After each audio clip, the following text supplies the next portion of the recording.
Masakit talaga. Akala ko, nakikita ko lang sa mga Facebook. Opo, plansita. Although mobile plansita yon, pero ang mali doon is hindi naka-uniform, no? Magandang araw po sa atin lahat mga kababayan po natin. John Frances alias Kulot, isa na namang biktima ng pamamaril ng isang pulis kasama ang isang sibilyan dito sa Rodriguez, Rizal, kung saan umano ay hinabol ang kanyang kuya dahil sa oplansita. Ngunit dahil hinakasibilyan, itong isang pulis at ang kanyang kasama na umano'y naninita ng mga motorista dahil sa talamak umano na pagnanakaw ng mga motor dito sa San Isidro, Rodriguez, Rizal, ay tumakbo itong kapatid ni John Frances kung saan ay nakarating sa kanilang bahay at agad niya ito binato ng helmet at nung bumurot na nga ng baril itong mga pulis ay tumakbo ito, ngunit napaputukan nga siya at sa kasamang palad ang tinamaan hindi ito ang kuya na hinahabol ng mga pulis kundi ang kanyang kapatid na si John Frances alias Kulot at diretso itong namatay mga kababayan po natin. Masakit para sa mga magulang kapatid ni John Frances dahil ang inaakala nilang magiging pulis ay pulis pala ang tumudas at tumapos sa kanyang buhay. At ayon nga sa pamunuan ng ating mga pulis ay hindi nila umano ito ikokonsidera at wala umanong mangyayaring whitewash at posibleng kakasuhan din itong chief of police dahil sa command responsibility na nangyari. At ito umano ay otorisado din ng kanilang chief of police dahil sa kanilang programa na Uplan Sita. Paano ba ito nangyari? So tanungin po natin at pakinggan itong kwento ng kuya mismo mga kababayan po natin na siya naman ang hinabol ng itong pulis at isang sibilyan. Iniisip ko po nun, kakapnapin yung motor o hold upin ako eh. Kasi di naman po sila nakasibilyan lang po sila eh. Mga lasing pa. Pag hinto po nila dyan sa kanto, dun ko na pong napansin na bumubunot na po yung angkas niya. Pagbunot po ng baril, dun ko na po hinubad agad yung helmet ko. Inunahan ko po silang amba ng pagbato ng helmet. Pagdaplis po ng helmet, dun na po sila tumumba. Tapos pagbagsak po ng motor, yung driver po, pag angat niya, bumunot na rin po ng baril. Yung nagpakilalang pulis, saka ako pinaputokan ng 4. Sakit.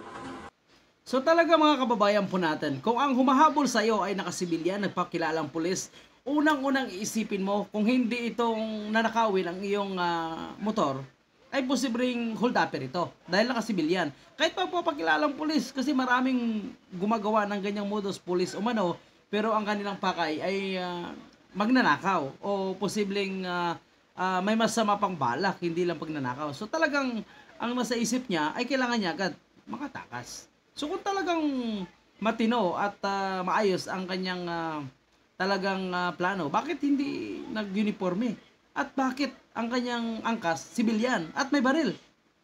Di ba mga kababayan po natin?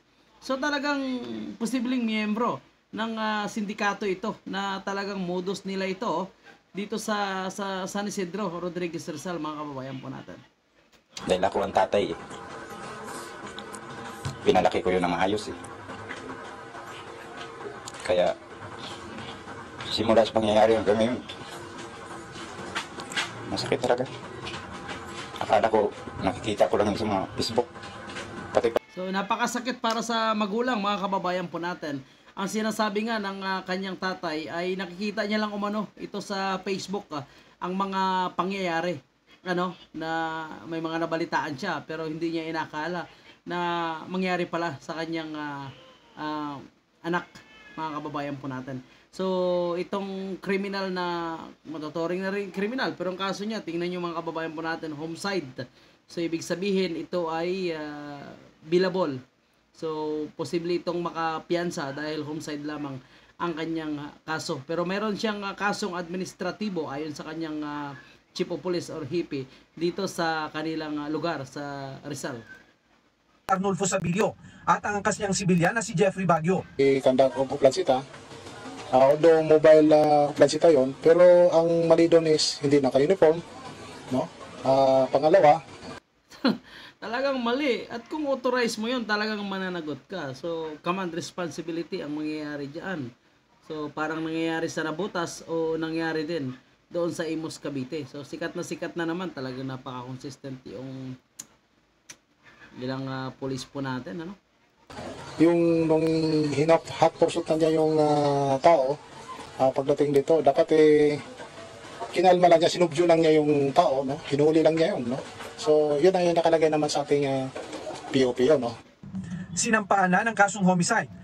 So homicide lang yung kaso, ano, mga kababayan po natin. Ang pamunuan naman ng Philippine National Police ay nangako naman, lalo na itong kanilang chief of police, na wala umanong mangyayaring whitewash. So takipan na mangyayari kagaya sa nabutas. Na-file na sa court yung kaso and all the available documents, no, at yung procedure ay naano na natin, na-accord na natin doon sa victim at saka na-file na natin doon sa court. So I think dapat din siguro, mga kababayan po natin, na matanggal itong kanilang chief of police, mga kababayan po natin, kahit hindi siya dito directly sangkot, pero matuturing natin na command responsibility po yan, mga kababayan po natin. At naka-civilian, hindi talaga advisable, ano, kasi tayo mga pulis, lalo na nagiging upgraded na itong mga masamang loob ngayon, so ginagamit na kasi nila itong salitang pulis ito. So posible ito ang dahilan talaga na tumakbo nga itong bata. So talagang kung wala silang planong patayin itong bata, dapat hindi nila binaril. Unang-una, nasa bahay na, mga kababayan po natin. Pagpasok ng bahay, pwede niya kausapin ng mga magulang. So, di ba? Talagang may plano sila na itumba itong bata sa unang pagkakataon pa lang na hinabol nila ito. So talagang may masama silang plano. So ang sabi naman ni Police Colonel Jane Pajardo, yung spokesperson ng PNP, ang sabi niya rito, sa pamilya po nitong biktima ay gusto natin iparating sa kanila na yung pamunuan po ng Philippine National Police ay makakasiguro po sa kanila na wala pong mangyayaring whitewash. So takipan. At sa kaso ito, hindi po natin ito tolerate itong napakalaking mali nitong pulis na ito. So yan ang kanyang sabi, mga kababayan po natin. At alam po ba natin na itong si Arnolfo Sabilio na bumarel dito kay John Francis alias Kulot ay dati na pala itong nasuspinde dahil sa kasong alarm and scandal. So posibleng nagpaputok o posibleng nanggulo nung 2017. So 2 taon pa lang sa kanyang serbisyo. At noong January 16, 2023, ngayong taon lang, nasuspindi din dahil sa kasong administratibo kaugnay ng utang. So talagang nagraraket ito, mga kababayan po natin. Kasi ang kanyang kaso, utang, so posibleng naghahanap ito ng pambayad sa kanyang utang. Kaya nang aabang ito ng ilang motorista. So posible mangingikil o kukunin ang mga motor. Malay natin kung sila din ng mga pulis ang sangkot sa umano'y sabi ng Chief of Police na talamak umano yung pagnanakaw, yung parang kinukuha yung mga motor dito sa kanilang lugar sa San Isidro, Rodriguez Rizal. So posibleng sila din, itong mga pulis ang gumagawa nito. Posible rin yan, mga kababayan po natin, hindi natin matanggal ang ganong posibilidad. At ang kanyang kasama ay isang civilian, di ba? So kung lihitimo ang iyong operasyon, bakit ka magbibitbit ng isang civilian at may hawak na armas? So doon pa lang ay talagang questionable. So ang sabi po ng ating mga kababayan, dapat yung mga ganitong klaseng pulis ay masisibak na talaga. Hindi lang sa kanilang pwesto, kundi pati na rin sa kanilang serbisyo at walang makukuhang benepisyo. So yan po yung ating update. So syempre hustisya at nakikiramay po tayo sa pamilya po ni John Francis o alias Kulot.